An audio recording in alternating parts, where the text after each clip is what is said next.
معروف سماجی اور مذہبی رہنما قاری فیض اللہ 2030 سے چترال کے ہونہار طلبہ طالبات کو نمایاں پوزیشن حاصل کرنے پر ایوارڈز اور نقد انعام دیتے ہیں۔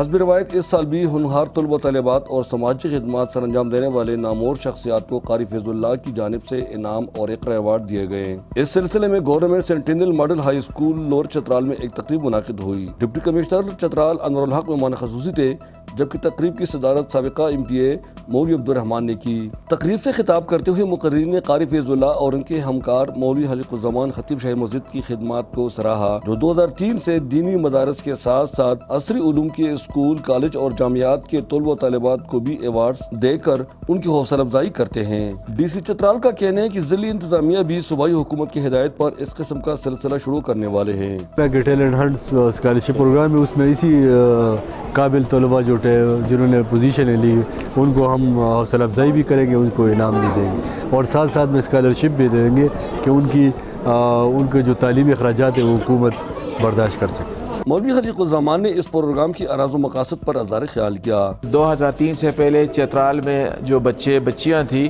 وہ 700 مارکس سے زیادہ نہیں لے سکتے تھے۔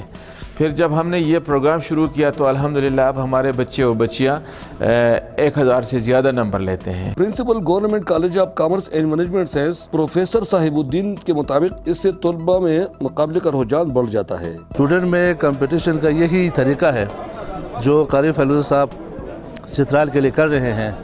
اس کی بدولت ہمارے بہت سارے بچے کامیاب ہوئے ہیں اور آئندہ بھی انشاءاللہ تعالیٰ اس سے فائدہ اٹھائیں گے اور چترال کو بہت ترقی ہوگی۔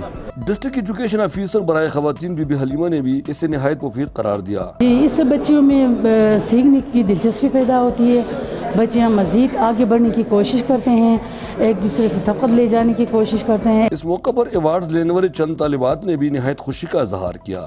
I'm really grateful and I'm really grateful to my parents, my teachers who worked hard and who were supported me and who were beside me with all these efforts. اس تقریب میں کثیر تعداد میں طلبہ طالبات، اساتذہ، سماجی کارکنان، تاجر، سرکاری اہلکاروں نے بھی شرکت کی۔ تقریب دعائیہ کلمات کے ساتھ اختتام پذیر ہوئی۔